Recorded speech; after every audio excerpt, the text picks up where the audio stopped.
আজকে আমি ছানার জিলাপি বানাবো। তা আজকে প্রথমবার ট্রাই করব। এই যে সকালে পনির কিনেছি, পনির দিয়ে ছানার জিলাপিটা হবে। তা পনিরটা দিয়ে তো এরকম চটকালে হবে না, এটা মাখালেও হবে না, এটা গ্রেট করে নিতে হবে। তাই এটা এখন আমি গ্রেট করে নেব। গ্রেট করে নিয়ে তারপরে এটা ভালো করে মাখায় নিতে হবে, চটকাতে হবে। রসগোল্লা যেমন চটকায় তেমন করে নিতে হবে।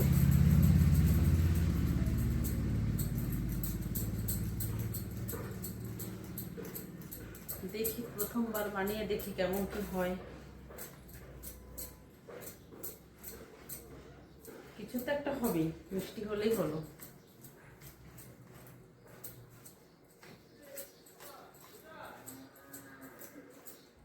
যে পনিরটাকে আমি গ্রেট করে নিয়েছি, খুব সুন্দর হয়েছে গ্রেট করাটা। দেখো এই যে পনিরটা গ্রেট করা হয়ে গেছে। এটা এখন ভালো করে মাখাতে হবে। এর ভিতরে দিতে হবে হচ্ছে ময়দা আর একটু বেকিং সোডা দিতে হবে। সব কিছু দিয়ে তারপরে মাখায় নেব।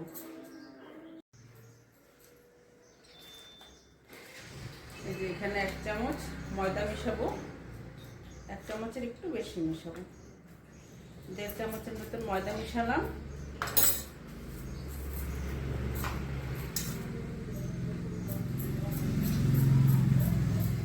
আর 1/2 চামচ বেকিং সোডা মিশালাম।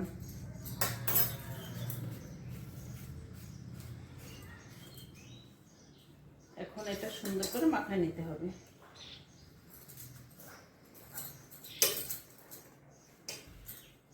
এটা বেশি একটা টাইট হলে এতে একটু একটু জল মিশিয়ে নিলে হবে। সামান্য একটু জল মিশিয়ে নেব। এই যে হাতের তালু দিয়ে ভালো করে ঘষে ঘষে পুরো একদম সুন্দর করে একটা পেস্ট বানিয়ে নিতে হবে। হাতের তালু দিয়ে ঘষলে ছানাটা ভালো ঘষা মানে মাখানো হয়।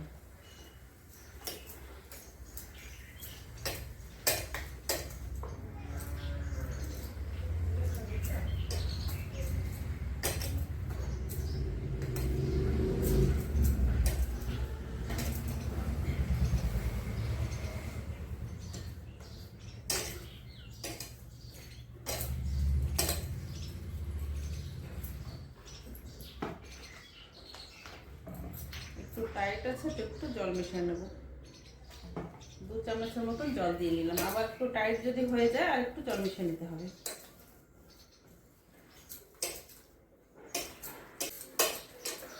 ছানাটা আমার মাখানো রেডি। দেখো খুব সুন্দর করে মাখিয়ে নিয়েছি। এখন এটা কিছু সময় রেখে দেবো। ছানার জিলাপির জন্য আমি শিরাটা বানিয়ে নেব। এই যে চিনি 1 বাটি দিয়ে দিলাম। এই বাটির মাপে 1 বাটি জল দিয়ে দিলাম। শিরাটা খুব সুন্দর জাল হয়ে গেছে। ভিতরে 2টো এলাচ দিয়ে দিলাম। প্রায় হয়ে আসছে শিরা, আর একটু জাল হলে হয়ে যাবে।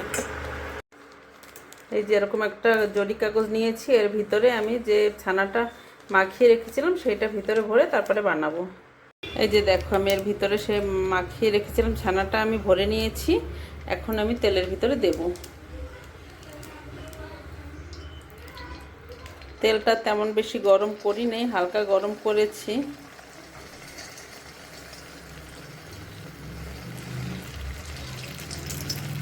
একটা তো দিলাম, দেখি কেমন হয়। আর একটা দিয়ে দিই।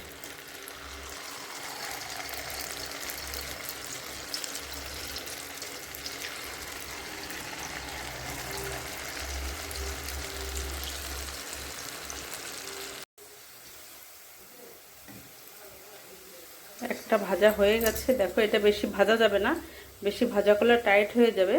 এরকম হালকা ভাজা হলে নামিয়ে রাখতে হবে।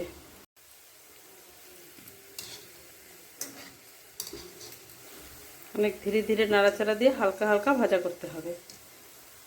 কতটা সুন্দর দেখাচ্ছে দেখো, খুব সুন্দর হয়েছে। এটা ধীরে ধীরে এরকম করে ভেজে নিই। আমি জরির ভিতরে করে দিচ্ছিলাম, ভালো হয়নি। তারপরে আমি বেলনার সাহায্যে এরকম করে হাত দিয়ে লম্বা লম্বা করে নিয়ে তারপরে গোল গোল করে বানিয়েছি। এরকম করে না ভালো হচ্ছিল।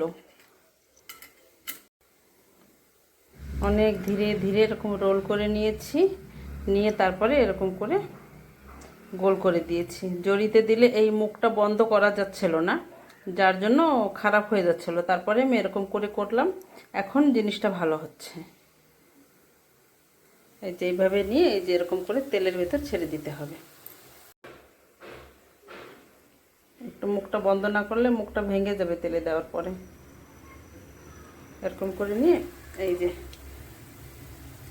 তেলের ভিতর দিয়ে দিলাম।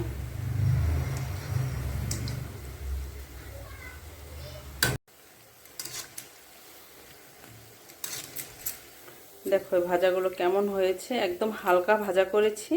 গ্যাসের আগুনটা পুরো সেম করে দিয়ে ধীরে ধীরে এভাবে ভেজে নিয়েছি।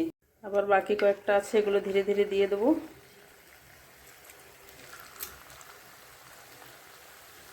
অনেক সাবধানে ধীরে ধীরে উঠে দিতে হচ্ছে, একটু জোরে চাপ লাগলেই ভেঙে যাবে।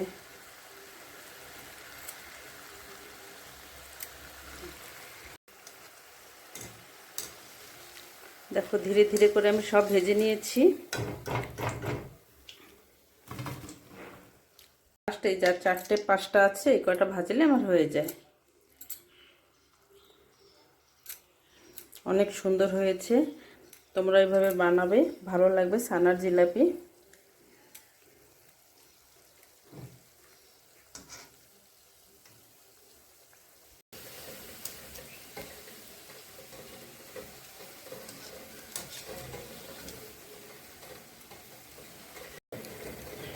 ভাজা হয়ে গেল সব। এই যে লাস্ট একটা ছিল, সব ভেজে নিয়েছি। বেশি একটা কড়া করে ভাজা যাবে না, হালকা ভাজা করে নিতে হবে।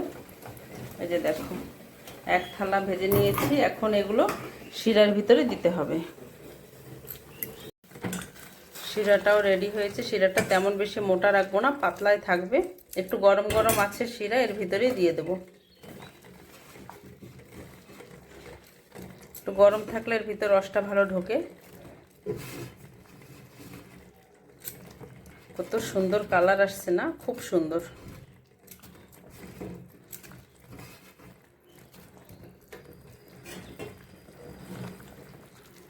এখন এটা আধা ঘন্টা রেখে দিলে এর ভিতরে শিরা ঢুকে মুচমুচে হয়ে, মানে ফুলে মোটা হয়ে যাবে শিরা ভিতরে ঢুকে। আধা ঘন্টা রেখে দিয়েছিলাম, তারপরে এই যে এখন বের করে দেখি কেমন হয়েছে ছানার জিলাপি। দেখো কত সুন্দর হয়েছে, একদম নরম তুলতুলে। একটা কেটে দেখাই, কত সহজে কেটে গেছে। দেখো অনেক সুন্দর হয়েছে। তোমরাও এইভাবে বানিয়ে খেয়ে দেখো, ভীষণ ভালো লাগবে। একদম সহজ পদ্ধতি, প্রথমবার বানালাম, তাও খুব সুন্দর হয়েছে। ঠিক আছে, আজকের মতন এখানে রাখি। সবাই ভালো থেকো, সুস্থ থেকো।